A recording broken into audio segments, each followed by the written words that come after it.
Hey folks, this is Justin from the Leonidas Knives and Gear channel, and forgive the shaky camera here, but I'm just going to be kind of working it and getting close-up shots of these miniatures here. And what this video is about today, I'm not going to be showing off any knives, gear, or firearms today, so if that is going to be your thing, hey, I got awesome videos all over my channel about all sorts of knives, gear, and firearms, but this is about more of a side hobby of mine. I have actually been working on practicing and playing tabletop gaming this past year of 2021. Blame it on quarantine or whatever, but it's just something that I've kind of taken up and starting to really enjoy. So what I've got here are the miniatures for the Wizkids Mechwarrior Dark Age tabletop game, which was later named to Mechwarrior Age of Destruction, and it's a pretty cool tabletop game.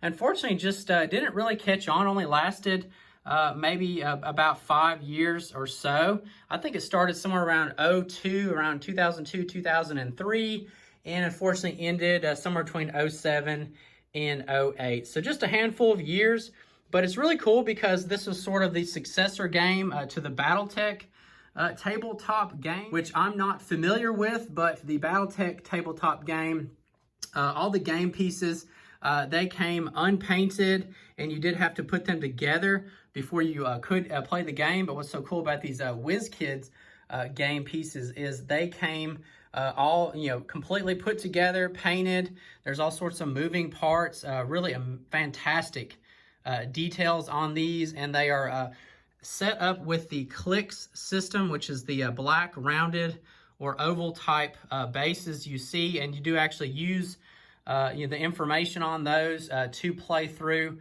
your game. But yeah, what this video is about, I'm just going to be talking about some of my collection and just kind of grabbing random pieces, and then some of the expansion sets I've got here. And I may try to follow up on this video and talk about how I've set up sort of my gaming experience. I have made sort of a tabletop arena or setup that I can play these on. And it's just been kind of a neat journey because when I started collecting these, years ago now, many years ago, over a decade, I didn't know that you really don't need all of these miniatures here, all these game pieces. Honestly, only a handful. You could have a pretty good game with somewhere between 4 to 7, 8, 9 of these figures, and just have a really good experience overall. But this is just more for fun and collectability. I simply just like how they display.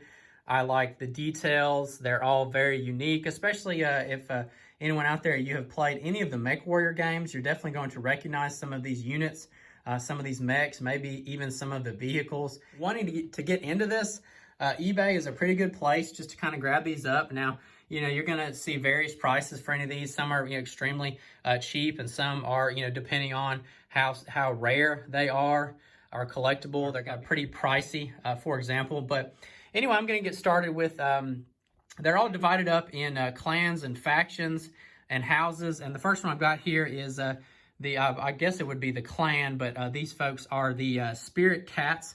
I'll just grab one here on my left. This one here is the famous Cougar, because I believe it was in quite extensively in one of the first Xbox games of Mechwarrior. I can't even remember what it was called, but Cougar's pretty awesome mech because it looks like it has like a jet airplane cockpit on there, just very distinct. And for example, with this mech has a star there, which makes it more of a special unit. So if you were going to be playing a game with your friends or family, or especially a tournament, this is you want something more of a specialized type unit. So, and they're built up. The game pieces are the mechs. You have vehicles and infantry, and then all sorts of different types with that. I'll grab a vehicle here, just for example, a big beefy one here. I've got a Condor tank. Something to know is it's actually a pretty low rank, so this would not necessarily be the best vehicle for you to use in a game. There's that Spirit Cats logo there. And let's say a vehicle, for example, that might be a little bit better. This one's got the star on here, and this is a Saxon Apc. And it's got a specialized pilot in there as well. So pretty cool little vehicle. And then an infantry over here, just for example, I don't think I have a specialized infantry, but I'm going to grab something, you know, pretty neat. A salamander battle armor. That's got a pretty high rank on there, so that might do you pretty well in a game. And I'm going to move on. So here is one of the later expansion sets. This is a Wolf's Dragoons Gamma Regiment. Got some really cool mechs in this Gamma Regiment set. For example, this, I hope I pronounced this right. It's a Goshawk. Pretty cool figure. Almost looks like a knight of some sort. Got some shoulder pauldrons there. Awesome looking weapons. The detail's amazing. There's that base, that clicking, or I'm sorry, the base of the clicks system. And I really like these colors. It's like a deep navy with a hint of orange and just a really cool unit. That's the Wolf's Dragoons Gamma Regiment. Another really neat expansion, this is the Poseidon Aries. This was a later on type of unit for the game. Yeah, there's some of the information on the click system. The Poseidon Aries. Pretty neat mech. From what I read, this wasn't necessarily the best game piece they came out with, because folks were just saying that it just wasn't very realistic. It was just too massive to even work with and play with. A bit nonsensical when you compared it to the other mechs, but still kind of cool. Something they threw out later on to kind of keep people interested. Unfortunately, it did not do the trick, but man, the details on this are fantastic. There's even weapons on the legs. It's like a tripod type mech. Absolutely fantastic. Another really cool expansion type set. This is the Undead Lance. I'll just grab this guy here in the front. Really cool names on them. This one's called the Famine Cadaver.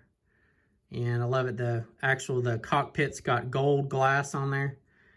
Really cool weapons. Got blood-stained feet. And love that logo, skull logo. There we go. Pretty awesome.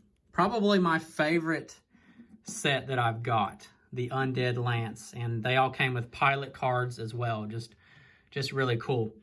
And here's the last clan or faction I've got. These are the Banson's Raiders. I think they were one of the more popular sets out there. I really love the color scheme. It's kind of like a tan and teal, kind of like an off-color teal. Just a really cool set. I'll grab a couple specials here. Actually, a really awesome one is this Mad Cat here with pilot. And yeah, this is the Mad Cat 2. So it doesn't have the rocket pods, but it has two pretty heavy weapons on there. And I love that Banson's Raiders logo. It's an axe. Pretty neat. Just kind of gives it an aggressive feel. You know, they're called Banson's Raiders, and they definitely give that feel like they are actual group of raiders. And there's even mud on the feet of the mech. It's just awesome. Another really neat one from the Banson's Raiders is the Legionnaire. And this one has just an epic, oversized minigun type cannon. And it's so massive, it just takes up such a large portion of the mech itself. And just, yeah, the details, even the rounds of ammunition that are in the belts feeding the cannon, you know, kind of have that brass copper color. It's just absolutely phenomenal.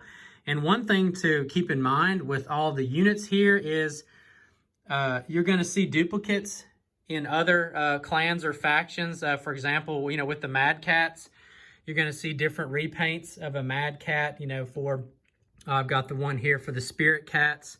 You're going to see repaints of the same Mad Cat. This is a special one, but this is also Mad Cat 2. So not only is it a different paint job, but it also is a modified one compared to the other special Mad Cat I've got of the Banson's Raiders. So that's a really cool thing to keep in mind. You will have duplicates, but they're going to be either repaints or have some sort of modifications to them. Yeah, that's pretty much all of my game pieces. And again, that is, you know, this is well more than anyone would need to play with. And it's just funny that I found that out years later after just kind of collecting these and having fun. And you know, just I like displaying them and, you know, checking them out. My sons love them. They think they're just, you know, the coolest thing, little mechs and the vehicles, and yeah, just, you know, a lot of fun for the family. And also now learning how the game works is also really fun. So, and with having this amount of game pieces, it certainly definitely brings a lot of diversity to your gameplay. So anyway, folks, thought I would just share that for any of the tabletop gamers out there, like a little nostalgia. Folks, if you enjoyed the video, hey, give me a thumbs up if you can. Also, I would really love to get some, you know, feedback on this. Anybody who's played this or interested in playing this game has any good information to share, or any links to anyone out there who knows more about this, because I've been watching a lot on YouTube, and there's quite a bit out there, but there's not as much gameplay as I would like. So please share that if you can. And also, hey, subscribe to see more on the channel, more side hobbies and knives and gear and firearms. Thanks for your time.